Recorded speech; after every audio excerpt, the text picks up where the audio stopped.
नमस्कार। आप में से कुछ ने कुंग फू पांडा पिक्चर देखी होगी। 2008 की पिक्चर थी। भारत में भी बहुत चली और उसके काफी सीक्वल भी फिर बने, कुंग फू पांडा 2, कुंग फू पांडा पार्ट 3।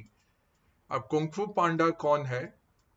वो एक पांडा है जो एक ऑर्फन है, अनाथ बच्चा है, जिसको एक फॉस्टर पेरेंट पालते हैं। और वो अपना स्टॉल लगाने चाहता है। उनको पता लगता है कि ड्रैगन वॉरियर अपॉइंट हो रहा है, वो अपना स्टॉल लगाने चाहता है। और काफी दिलचस्प सिचुएशंस के बाद वो ड्रैगन वॉरियर बन जाता है। और वो बिल्कुल नहीं बिलीव करता कि मेरी तरह मोटा सॉफ्ट बिना किसी रिजॉल्व के आदमी कैसे बन सकता है ड्रैगन वॉरियर। और ये पूरी फिल्म है उनके सेल्फ बिलीफ पे, उनकी ट्रांसफॉर्मेशन में, कि कैसे वो असली में ड्रैगन वॉरियर बनते हैं और कैसे उनके टीचर जो उगवे हैं वो रिकग्नाइज करते हैं कि इसमें पोटेंशियल है और यही ड्रैगन वॉरियर है। तो उस पिक्चर के अंत के करीब सारी पिक्चर है एक ड्रैगन स्क्रोल की तरफ। तो एक स्क्रोल है, ऐसे जैसे पुराने जमाने में चिट्ठियां जाती थी राजा महाराजाओं से, ऐसा पूरा एक स्क्रोल बना हुआ है। उसको उसके पीछे जो दुश्मन है ताइलंग, वो आते हैं, तहस नहस कर रहे हैं पूरा शहर। और फिर जब वो खोलते हैं उस स्क्रोल को, वो कहते हैं अगर जिसके हाथ में भी ये स्क्रोल लग गया उसके पास लिमिटलेस पावर आ जाएगी, दुनिया भर की बेशुमार पावर आ जाएगी। बट जब ये खोलते हैं दोनों, तो देखते हैं कि वो तो एक ट्रांसपेरेंट गोल्डन स्क्रोल है, उसमें ना कुछ लिखा हुआ है, कोई मंत्र नहीं है, कोई सीक्रेट नहीं है दुनिया की। और ताइलंग सोचता है कि मुझे धोखा दिया मास्टर ने, मैं सारी उम्र लड़ता रहा इसके लिए। ड्रैगन वॉरियर को तब समझ आती है असली सीक्रेट क्या है। और तभी वो अपने जो उनके स्टेप फादर हैं, फॉस्टर पेरेंट हैं, वो कुक होते हैं, वो रेस्टोरेंट चलाते हैं, और वो अपना सूप बना रहे होते हैं विद सीक्रेट इंग्रेडिएंट। तो वो बोलते हैं मुझे बताओ, मुझे बताओ, मैं सारी उम्र आपसे पूछता रहा हूं कि सीक्रेट इंग्रेडिएंट क्या है इस सूप का। और वो कहते हैं असली में कोई सीक्रेट इंग्रेडिएंट नहीं है, मैं ये सोच के बनाता हूँ कि ये स्पेशल सूप है, और वो स्पेशल बन जाता है। और तभी इनको, ड्रैगन वॉरियर जो कुंफू पांडा है, उनको एकदम से ख्याल आता है कि there is no secret, it is only your self belief. तो वो जो स्क्रोल है उसमें लिमिटलेस पावर भी है, क्योंकि अगर आप अपने रियलाइजेशन पा लेते हैं तो वो सबसे, दुनिया का सबसे नायाब तोहफा है। और अगर ना देखें तो वो कुछ भी नहीं है, जैसे ताइलंग जो विलन है वो सोचते हैं। और अंत में ये ड्रैगन वॉरियर जीत जाते हैं उनसे, अपने शहर और पूरे चीन को बचा लेते हैं ताइलंग के आक्रमण से। और ये फिर ड्रैगन वॉरियर बन जाते हैं स्क्रोल के साथ। तो आज का जो वीडियो मैंने बनाया है वो है कि हम निवेशक होते हुए हम हर वक्त सेल्फ डाउट में रहते हैं कि कोई ऐसी सीक्रेट है जो मुझे मिल जाएगी, कोई इस तरह का इन्वेस्टमेंट का फिलॉसफी है, या इन्वेस्टमेंट का तरीका है, या कोई टेक्निकल इंडिकेटर ऐसा है जिससे मैं बेशुमार दौलत बना लूंगा और जल्दी से जल्दी बना लूंगा। तो इस वीडियो से मैं आपको क्या कहना चाह रहा हूं कि कोई आसान तरीका नहीं है, कोई एक ऐसी सीक्रेट नहीं है मार्केट की। बट हाँ, बहुत सारी सीक्रेट्स हैं जो पहले वीडियोस में भी आपको सिखाता रहा हूं। एक कहानी में भी आपको बहुत अच्छी सीक्रेट सिखाई, जिससे एक कॉफी कैन इन्वेस्टर ने 160 गुना पैसे बनाए अपनी एक इन्वेस्टमेंट में। तो वो वाले वीडियो देखिए जरूर, कि मैंने आपको काफी ऐसी सीक्रेट्स बताने की कोशिश की है। बट आज जो मैं आपको बता रहा हूं कि फाइनेंस में हम ज्यादातर आपको महंगी चीजें बताते हैं और कॉम्प्लेक्स चीजें बताते हैं, और ताकि आपको लगे, इंफीरियोरिटी लगे कि यार मेरे तो बस का नहीं है, इनको फीस देता हूं और ये मेरे लिए काम कर देंगे। तो बहुत अच्छे फाइनेंशियल एडवाइजर्स हैं जो बहुत ऐड भी करते हैं वैल्यू। मैं भी फाइनेंशियल एडवाइजर रह चुका हूँ, काफी हमने लोगों के लिए पैसा बना के दिया। बट ज्यादातर फाइनेंस देखें, अगर हमारे पास एक सस्ता और एक सुंदर और आसान तरीका हो, वो पहले नहीं आता, वो बाद में दिखाया जाता है कस्टमर को। पहले महंगा वाला और जो ज्यादा कॉम्प्लेक्स है कस्टमर के लिए, वो फाइनेंस में ज्यादा दिखाते हैं। इस ट्रेंड के सामने एक जो चीज जो बहुत ही अच्छे फंड मैनेजर्स हैं, ये आज मैं गिनती कराता हूं। पीटर लिंच फिडेलिटी के फंड मैनेजर थे। 1977 से 1990 तक उन्होंने बहुत बड़ा फंड चलाया। जब शुरू किया 1977 में, वो $18 मिलियन का फंड था, और 1990 में जब उन्होंने रिटायरमेंट ली, वो फंड बढ़ बढ़ के $14 बिलियन हो गया था। मतलब के 1000 गुना लगभग वो फंड का AUM बढ़ चुका था। और रिटर्न्स क्या थे उनके? 13 साल में साल दर साल वो 29% रिटर्न देते रहे। स्टॉक मार्केट 10-11% बढ़ा उस टाइम में, साल दर साल इन्होंने 29% साल दर साल 13 साल के लिए इतना जबरदस्त ट्रैक रिकॉर्ड दिया। पीटर लिंच क्या कहते हैं? वो कहते हैं, आप ज्यादा सोचिए मत, ना अपने को नीचा सोचिए। अगर आपको चौथी कक्षा की गणित आती है, फोर्थ स्टैंडर्ड की मैथ्स अगर आपको समझ आती है, आप स्टॉक इन्वेस्टर बन सकते हैं। आईक्यू और इन्वेस्टमेंट्स का कोई लेना देना नहीं है। हाँ, एवरेज आईक्यू चाहिए जो हम सबके पास है, उतनी आईक्यू बहुत है आपको स्टॉक्स में एक सफल निवेशक बनने की। तो ये बहुत अच्छी चीज बोलते हैं, और ये दिग्गज फंड मैनेजर हैं। अभी भी सारे फिडेलिटी के फंड मैनेजर्स को ये मेंटर करते हैं, वक्तव्य देते रहते हैं, पूरी दुनिया में जा जाके लोगों को सिखाते हैं निवेश कैसे अच्छी तरह करें। इन पे भी हम एक वीडियो जरूर करेंगे जो लर्निंग्स हैं। बट आज जो हम बात कर रहे हैं कि सस्ता सुंदर टिकाऊ कौन सा ऐसा एक तरीका है जो हम आपके सामने पेश करना चाहते हैं। और इसमें दुनिया ने इसको ढूंढ लिया है। पिछले 50 साल से ये तरीका अवेलेबल था, बट कुछ दशकों से ही, पिछले 20 साल से आप ले लीजिए, ये बहुत तेजी से फैल रहा है ये तरीका निवेश करने का। इतना कुछ कि 2021 में अब 44% दुनिया के जो म्यूचुअल फंड के एसेट्स हैं, वो अब इस तरीके में आ चुके हैं। और इस साल 2022 में, नया साल जब चढ़ता है, 2022 में 50% से ज्यादा दुनिया के म्यूचुअल फंड्स के एसेट्स इस तरीके में आ जाएंगे। तो ये तरीका क्या है? ये तरीका है पैसिव इन्वेस्टमेंट का बनिस्बत एक्टिव इन्वेस्टमेंट। एक्टिव इन्वेस्टमेंट क्या है? जो आम म्यूचुअल फंड है, इक्विटी फंड मैनेजर होता है, वो स्टॉक मार्केट में कुछ चुनिंदा स्टॉक्स आपके फंड में रखता है, आप उसमें निवेश करते हैं, उसको एक्टिवली मैनेज करता है। पैसिव तरीका क्या है?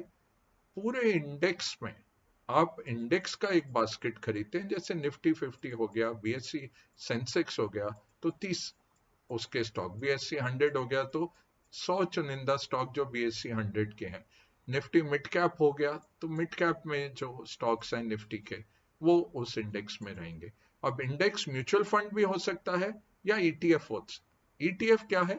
Exchange traded fund. वो आप कभी भी, जब मार्केट के आवर्स खुले हैं, आप उसमें निवेश कर सकते हैं, एक्सचेंज ट्रेडेड फंड में। और इंडेक्स फंड क्या है? इंडेक्स फंड आप एक बारी जैसे एक्टिव म्यूचुअल फंड में निवेश करते हैं, वैसे ही फंड हाउस को आप एप्लीकेशन दे सकते हैं। दिन के अंत की AUM पे आप उसमें एंटर कर सकते हैं, और फिर कभी भी आप पैसे निकाल सकते हैं। दोनों का अंडरलाइन क्या है? पैसिव है। इसमें फंड मैनेजर कोई कॉल नहीं लेता। जो भी इंडेक्स है उसी बास्केट में, अगर रिलायंस आपका 12% है इंडेक्स का, तो 12% ही। इन्फोसिस, TCS, ये सब आपके चुनिंदा स्टॉक्स वो इंडेक्स खरीदेगा उसी प्रोपोर्शन में। तो इसमें कोई फंड मैनेजर की कॉल नहीं है, जो भी इंडेक्स है वही आपको दिया जाएगा। दूसरी बात क्या है? इसकी कीमत बहुत कम है, इसका एक्सपेंस रेशियो बहुत लो होता है। और अभी तो 2 साल से क्या हो रहा है कि विश्व भर में वैनगार्ड जो फंड है, ये सबसे बड़े हैं, इसमें साथ में बार्कलेस का आई शेयर्स होता था जो अब ब्लैक रॉक ने खरीद लिया है, और साथ में स्टेट स्ट्रीट, इस तरह के काफी फंड मैनेजर्स हैं जो इस तरह के इंडेक्स फंड्स चला रहे हैं। और फिडेलिटी और वैनगार्ड ने तो मुफ्त का भी इंडेक्स फंड निकाल दिया है, जहां वो जीरो कमीशन चार्ज करते हैं कस्टमर को इस इंडेक्स फंड में आने के लिए। तो इंडेक्स फंड की बहुत बड़ी भूमिका है फाइनेंस में, बहुत सस्ता है, सुंदर है, और साथ में ये बहुत ही आसान है समझने में कि आप पूरा इंडेक्स खरीद रहे हैं। और इसके जो इसको जिन्होंने शुरू किया, कुछ मैथमेटिशियन थे फ्रांस में जिनकी आइडियाज लेके शुरू हुआ, बट मेन था जॉन बोगल, जैक बोगल कह सकते हैं, जॉन सी बोगल उनका पूरा नाम है, जैक बोगल कहते हैं निकनेम से, फादर ऑफ इंडेक्स इन्वेस्टिंग कहते हैं। इन्होंने बहुत इंडेक्स फंड्स को प्रोत्साहन दिया, और टाइम लगा, 15-20 साल लगे, बट जब वो शुरू हुआ, अब देखिए $25 ट्रिलियन दुनिया के इंडेक्स फंड्स में निवेशित हैं, लगभग 44% फंड्स के AUM इसमें निवेशित हैं। और इसका मूलभूत आपको क्या एडवांटेज है ये मैं अभी समझाऊंगा, कुछ कहानियों के द्वारा, कुछ इंस्टेंसेस के द्वारा, कुछ रिसर्च के द्वारा। काफी लोगों ने पूछा इंडेक्स फंड समझाइए। इंडेक्स फंड क्या है? ये निवेश करता है पूरे इंडेक्स में। तो जॉन बोगल ने ये कहा, भाई देखो, फंड के लिए स्टॉक ढूंढना तो नीडल इन हेस्टैक के भूसे का एक पूरी बैलगाड़ी खड़ी है, उसमें एक सुई छुपी हुई है, वो आप ढूंढ रहे हैं, वो तो इसके बराबर है। उसके सामने मैं कह रहा हूं पूरा हेस्टैक ही आप खरीद लीजिए ना, पूरी गाड़ी भूसे की भरी हुई आप खरीद लीजिए, और पूरा इंडेक्स आपके लिए काम करेगा, आपको दिमाग नहीं लगाना, सिर्फ निवेशित रहना है। तो ये मेन फिलॉसफी थी। इसमें एक बहुत दिलचस्प कहानी मैं आपको सुनाना चाहूंगा, इसके बाद रिसर्च पे आएंगे और कैसे इसमें निवेश भी करना है वो भी बात करेंगे। बट एक दिलचस्प कहानी, 2007 में वॉरेन बफेट ने खुला एक चैलेंज दिया कि मैं कहता हूं हेज फंड्स, अब हेज फंड्स क्या है? ये प्रोफेशनली मैनेज्ड म्यूचुअल फंड से बड़े फंड्स होते हैं, इन द वे कि इसमें एक्रेडिटेड इन्वेस्टर आते हैं जिनकी नेटवर्थ फलाना हो, जिनको इतना कुछ आता हो। तो ये कुछ क्राइटेरिया रहते हैं, सेबी ने भी अभी एक्रेडिटेड इन्वेस्टर निकाला है, जो हमारे AIF हो गए वैसा ले लीजिए, हेज फंड होते हैं विश्व भर के। वॉरेन बफेट ने चैलेंज दिया कि मैं $1 मिलियन देने को तैयार हूं, 10 साल की शर्त लगाता हूं, 10 साल की शर्त, और $1 मिलियन के S&P 500 जो यूएस का मेन इंडेक्स है, 500 स्टॉक है उसमें, S&P 500 में मैं पैसा लगाऊंगा, और कोई भी बेस्ट हेज फंड आ जाए उसको ये 10 साल में बीट करेगा मेरा इंडेक्स। क्यों? क्योंकि आपके फीस बहुत है, हेज फंड्स नॉर्मली 2% प्रति साल लेते हैं, और प्रॉफिट का भी 20% लेते हैं। एक हर्डल रेट होता है कि भाई 8%, 10%, 15% के बाद जो भी आपका मुनाफा मिलेगा उसमें से 80% आपको मिलेगा, 20% मैं रख लूंगा। तो 220 भी होते हैं, 330 भी होते हैं, इस तरह के हेज फंड होते हैं। तो वॉरेन बफेट ने कहा ये वैल्यू डिस्ट्रक्टिव है, इतना फीस और प्रॉफिट शेयरिंग जो होता है, और क्योंकि ये एक्टिवली मैनेज करते हैं, निकालते डालते रहते हैं स्टॉक्स, टैक्स एफिशिएंट भी नहीं है ये, तो मैं ये 1 मिलियन की बेट देता हूँ। तो एक प्रोटीजे पार्टनर्स करके फंड ऑफ फंड थे, उन्होंने कहा ठीक है जी, हम भी $1 मिलियन लगाते हैं और देखते हैं कौन जीतता है। हम 5 चुनिंदा हेज फंड चुनेंगे और 10 साल तक उसमें निवेशित रहेंगे। आपका S&P 500 चल रहा है, जैसे हमारा NSE 500 हो गया या BSE 500 हो गया, उस तरह से। वॉरेन बफेट ने बोला ठीक है। दोनों ने $3-3 लाख जीरो कूपन बॉन्ड में लगा दिए कि भाई जो 2017 तक $1 मिलियन बन जाएगा। ठीक है, 5 फंड चुने गए और हर महीने AUM निकालते गए, उसका नेट एसेट वैल्यू निकालते गए। अब 2012 तक पहुंचे, 5 साल हो गया, ग्रेट फाइनेंशियल क्राइसिस हुआ, मार्केट गिरा बहुत भयंकर, फिर मार्केट उठा, सब फेड ने पैसे डाले, सब कुछ हो गया, जो कुछ हो सकता है सब हो गया। फिर 2012 में बफेट ने कहा पैसे तो अच्छे बन गए क्योंकि फेड ने इंटरेस्ट रेट काटे, तो उनके बॉन्ड्स की प्राइसेस बहुत बढ़ गई। उन्होंने कहा अब इसको स्टॉक में डाल लेते हैं, तो 2012 में उन्होंने 11,000 से कुछ ज्यादा बर्कशायर हैथवे के शेयर्स खरीद लिए, जो पैसे उनके इकट्ठे हुए थे। बोला था हम तो चैरिटी में देंगे, इस शर्त को जो भी जीतेगा देंगे तो चैरिटी में, जो भी हमारे पसंदीदा होगी, बट थोड़े पैसे और बनाते हैं।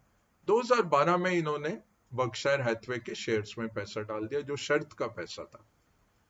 वो 121% अगले 5 साल में बर्कशायर का शेयर बढ़ गया, तो बहुत अच्छा हो गया। तो जहां $1 मिलियन का वो बनना था, वो पूल शर्त का $2.2 मिलियन, मतलब 16.5 करोड़ बन गया, जो 7.5 करोड़ पैसे डाले गए थे।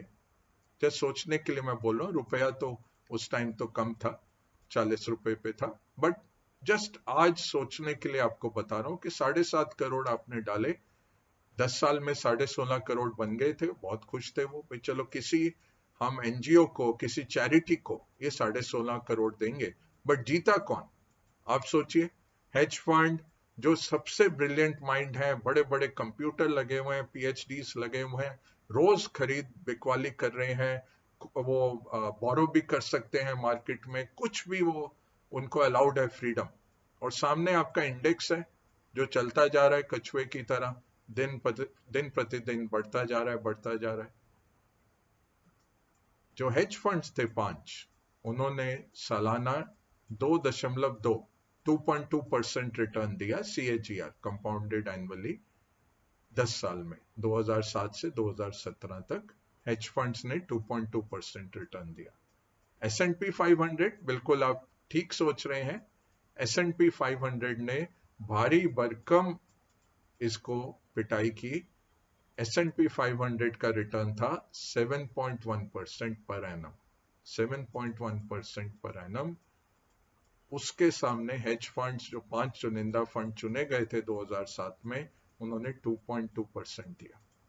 तो वॉरेन ने अपनी उस साल की अपनी एनुअल शेयर होल्डर चिट्ठी में भी लिखा, देखिए मैं आपको कह रहा हूं कि आम निवेशक के लिए सबसे बेहतरीन तरीका है index fund, passive investment, ETF, इनके थ्रू आप आइए, आप कॉस्ट कम करिए, कॉस्ट कम करिए, पोर्टफोलियो टर्नओवर कम करिए।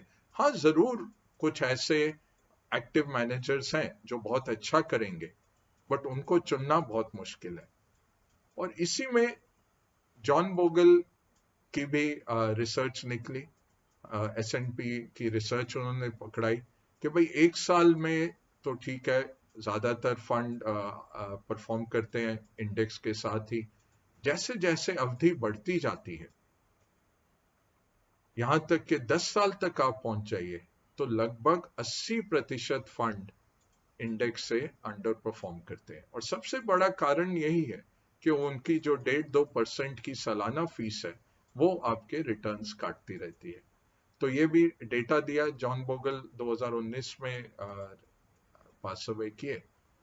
तो ये बहुत सेलिब्रेट हुआ, ये 10 साल का जो शर्त लगाई थी, बेट लगाई थी वॉरेन बफेट ने अपने प्रिंसिपल्स पे। अब वॉरेन बफेट एक्टिव मैनेजर हैं, ऐसा नहीं है कि वो इंडेक्स करते हैं, बट उनका यही कहना है कि अगर मैं एक्टिवली मैनेज नहीं करता तो मेरे लिए बेस्ट यही रहता कि ज्यादा पैसा मैं बोलूंगा आम निवेशक को इंडेक्स फंड में लगा के रखिए, और fill it, shut it, forget it, लंबी अवधि के लिए उसको रखिए।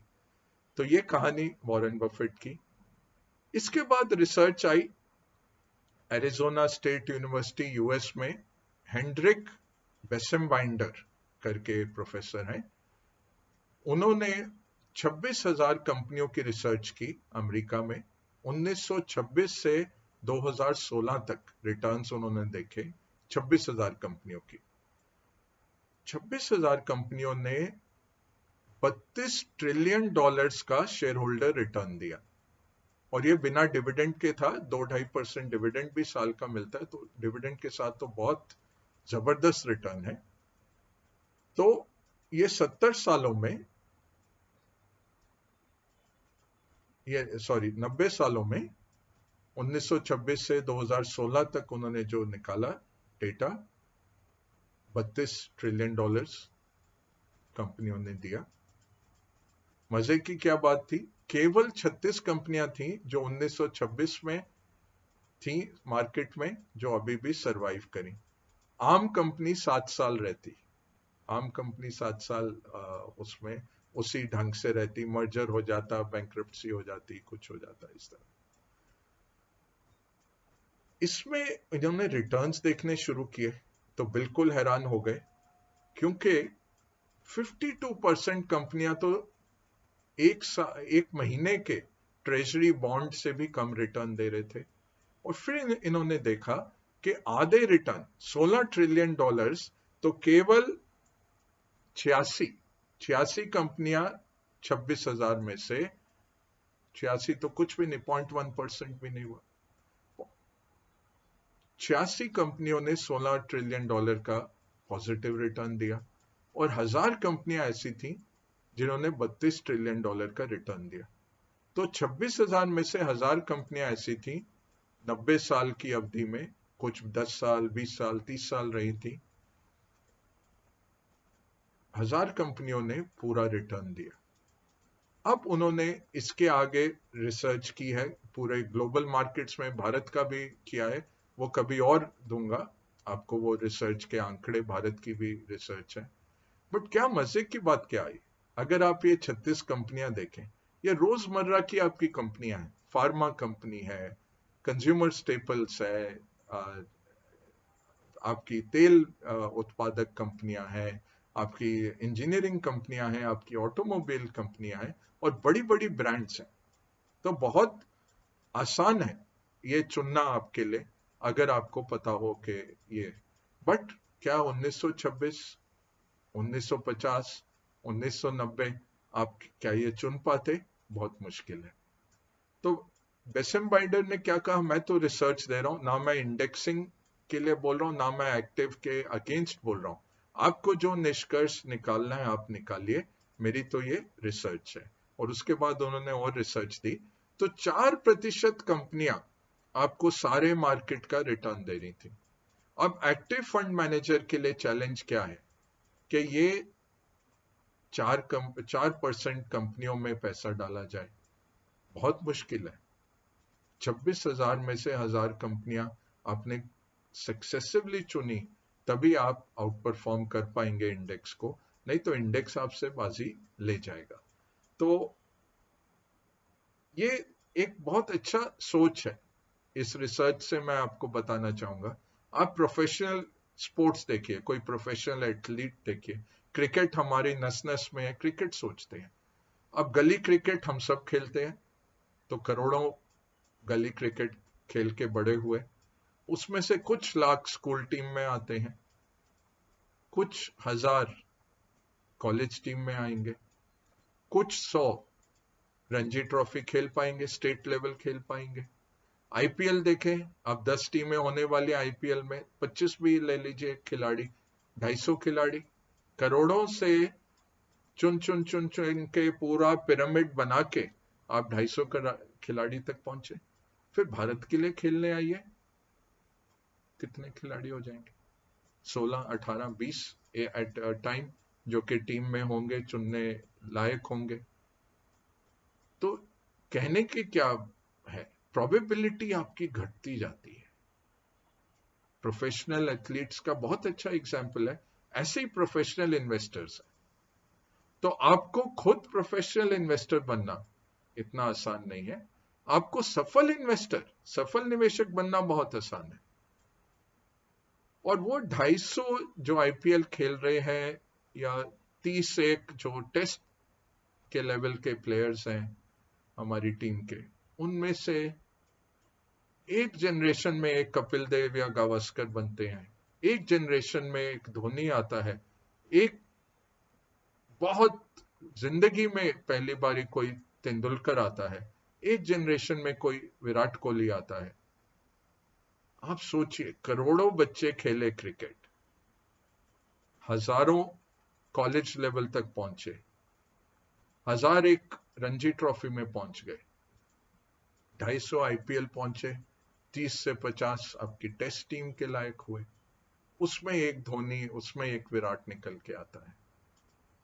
कितना मुश्किल ऑड्स है, वो लॉटरी से भी कम के ऑड्स हैं आपके सक्सेस के।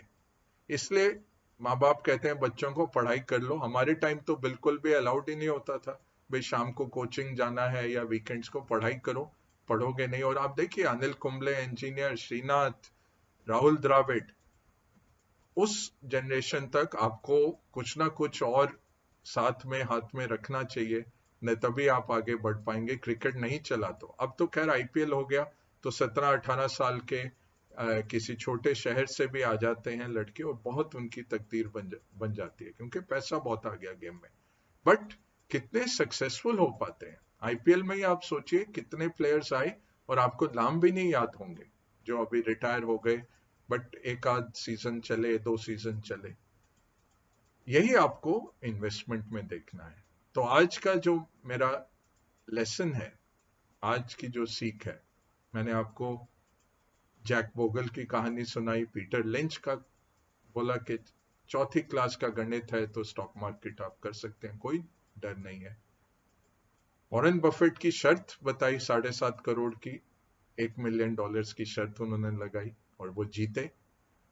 जैक बोगल का कथन, और हेंड्रिक बेसमबाइंडर, एरिजोना स्टेट यूनिवर्सिटी, उनकी रिसर्च सिखाई कि 1000 कंपनियां, 26,000 कंपनियों में सारा मार्केट रिटर्न देंगे। अगर आपने वो 1000 कंपनियां नहीं चुनी तो आपका रिटर्न नहीं आएगा। तो हमें क्या करना है निवेशक की तरह? सबसे पहले आप सोचिए, प्रोफेशनल क्रिकेटर कोहली या धोनी बनना बहुत मुश्किल है।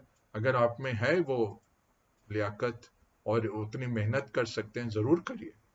बट साथ में जब निवेश करते आते हैं तो ये तीसरा पड़ाव है। पहला पड़ाव आपको क्या करना है, जितना सीख सकते हैं सीखिए, और जब आप सीख रहे हैं, लर्निंग कर रहे हैं, उस टाइम इंडेक्स फंड्स में आइए।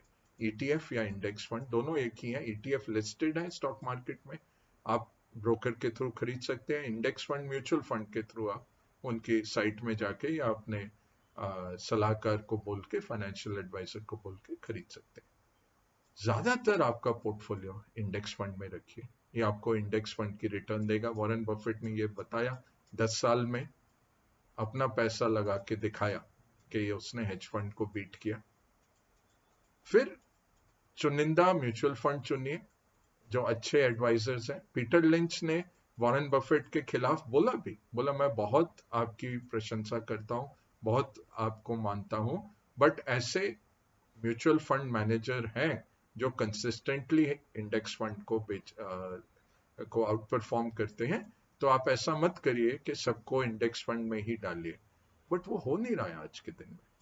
80% फंड 10 साल के अगर ट्रैक रिकॉर्ड देखें तो इंडेक्स को बीट करने में सक्षम नहीं है। भारत में ज्यादा है, भारत क्योंकि हमारे यहाँ अल्फा की जो है सिचुएशंस, अल्फा क्रिएशन के जो अपॉर्चुनिटीज हैं वो ज्यादा है, और हमारे फंड मैनेजर भी बहुत अच्छे हैं, तो काबिल हैं बहुत, तो हमारे यहाँ अच्छा है। बट हमारे यहाँ भी लगभग 50 से 60% ही एक्टिव फंड्स इंडेक्स को बीट कर पाते हैं कंसिस्टेंटली। तो पहले इंडेक्स फंड में पैसा लगाइए, फिर एक्टिव फंड मैनेजर चुनिए। उसको कैसे चुनना है, पहले फंड हाउस देखिए, अच्छा फंड हाउस है, देर तक रहा हुआ है, 5 साल 10 साल का उसका ट्रैक रिकॉर्ड है। फिर फंड का ट्रैक रिकॉर्ड देखिए। अब तो ऐसे भी हो गए हैं फंड जिनका 20-25 साल का भी ट्रैक रिकॉर्ड है, तो जितना लंबा आपको ट्रैक रिकॉर्ड मिल जाए उतना ही अच्छा है।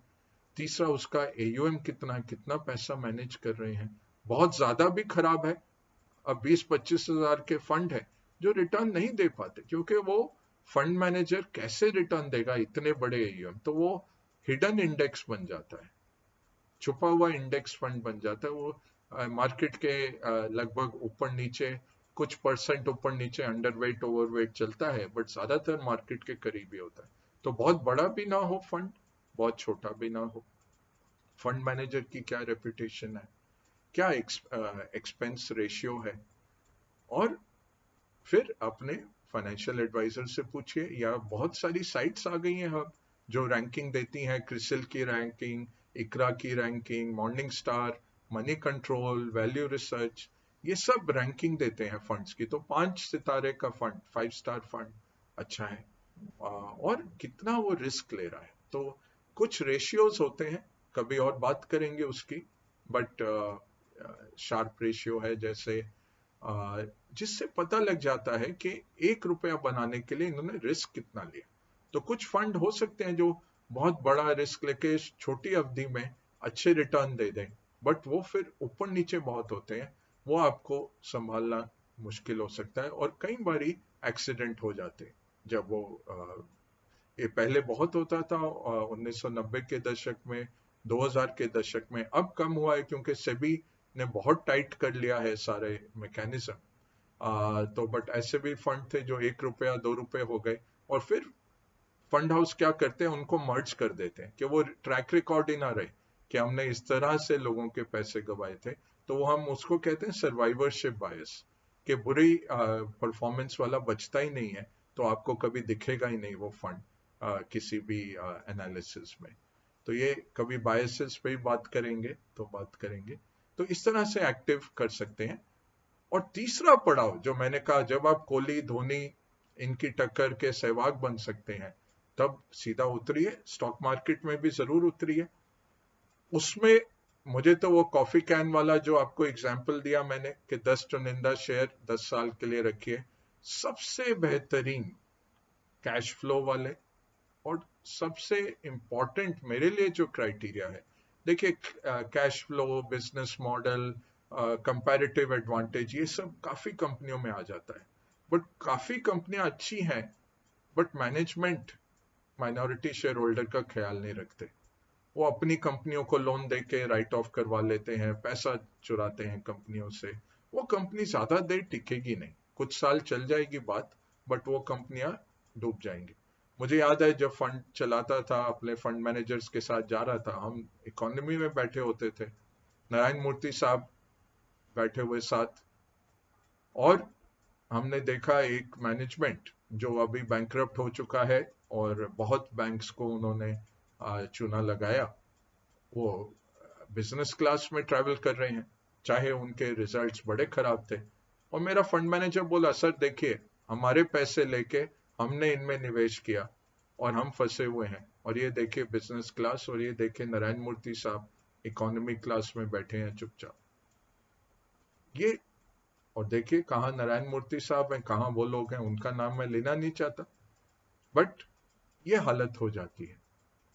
तो जरूर आप वो पड़ाव चढ़िए, जरूर आप रखिए चाव, बट पहले आप 1-2% अपने पोर्टफोलियो को डालिए डायरेक्ट स्टॉक्स में, ज्यादा इंडेक्स और ज्यादा बेस्ट एक्टिव फंड्स वो चुनने में लगाइए, फिर अपना पैसा डालना शुरू करिए।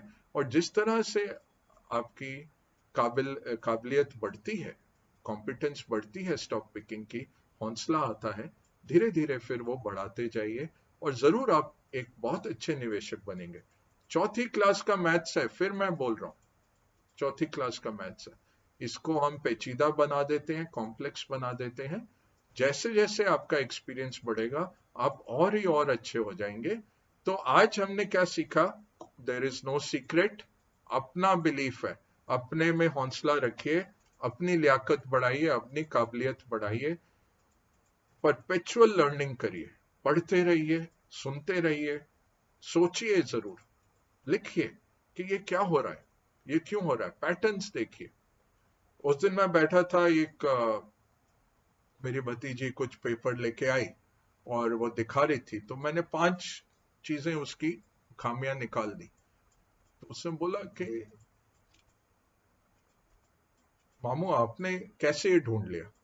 मैं बोला पूरी जिंदगी, अब 32 साल की वर्किंग लाइफ, हमें पैटर्न रिकग्निशन सिखाया गया, और बॉस हमारे ऐसे होते थे, एक उनको टेबल दिखा दीजिए, सेल्स दिस दैट, वो मेंटली इतना तेज करके बता देते थे, अच्छा तुम्हारा 1 रुपया जो एक्स्ट्रा तुम सेल्स में लगा रहे हो, खर्चा कर रहे हो, उस पे तुम्हारा $1 सेल का तो नहीं बन रहा, कम बन रहा है, तो क्यों लगा रहे हो पैसा। इस तरह की चीजें वो इमीडिएटली पकड़ लेते थे। वो ट्रेनिंग आ गई तो काफी हद तक जब फाइनेंशियल स्टेटमेंट्स पढ़ते हैं, हम करते हैं, काफी कंपनियों के बोर्ड पे बैठता हूँ, ज्यादातर मैं एडवाइजरी बोर्ड ही लेता हूँ, ताकि ये आजकल जो प्रॉब्लम्स चलती है बोर्ड पे बैठने की, लाइबिलिटी आ जाती है एकदम, तो एडवाइजरी बोर्ड्स में बैठते हैं तो देखते हैं, पकड़ते हैं लोगों को, भाई ये तो सोचो, ये सोचा कि नहीं, और कई बार मैनेजमेंट को भी नहीं पता होता। ये आप काबिलियत बनाइए, जितनी एनुअल रिपोर्ट्स पढ़ सकते हैं पढ़िए, जितनी आप लिटरेचर पढ़ सकते हैं कंपनियों पे पढ़िए, अपनी काबिलियत बनाइए, तब आप तीसरे पड़ाव पे चढ़ेंगे, तब आप कोहली और धोनी बन जाएंगे। निवेश के भी बहुत आसान है, आप कर पाएंगे। उसमें प्रोफेशनल एथलीट का वो, उसके लिए तो बहुत चीजें चाहिए, और उनकी आयु छोटी रहती है कि वो 32-35, मैक्सिमम 40 साल तक प्रोफेशनल एथलीट रिटायर हो गया। ये तो ऐसी चीज है, हमारे बॉस थे कोठारी पाइनियर के दिनों में, 96 साल तक वो काम करते रहे। 1929 में उन्होंने फंड चलाया था, पाइनियर फंड, बॉस्टन से, और आखिरी दिन तक वो काम करते रहे, 96 साल के। फिल कैरी करके है, आर्ट ऑफ स्पेक्यूलेशन, उन्होंने एक किताब लिखी थी जब ग्रेट डिप्रेशन हुआ था उसके बाद। तो ये ऐसा चीज है, निवेश ऐसी चीज है, एक बार ही आप सीख लीजिए, इसमें मजा आने लग जाए तो वो, जैसे फैज अहमद फैज कहते हैं, फैज थी राह सर बसर मंजिल, फैज थी राह सर बसर मंजिल, हम जहां पहुंचे कामयाब आए, हम जहां पहुंचे कामयाब आए, आए कुछ अब्र कुछ शराब आए, उसके बाद आए जो अजाब आए। तो जब मजा आने लग गया इस चीज में, जब आपको रुचि हो गई, जब इतना मजा आने लग जाएगा, तब तो वो काम ही नहीं रहेगा। और ये इन्वेस्टमेंट एक ऐसा प्रोफेशन है कि आप जब तक दम है चलते रह सकते हैं, हमेशा कर सकते हैं, कुछ ज्यादा आपको चाहिए नहीं।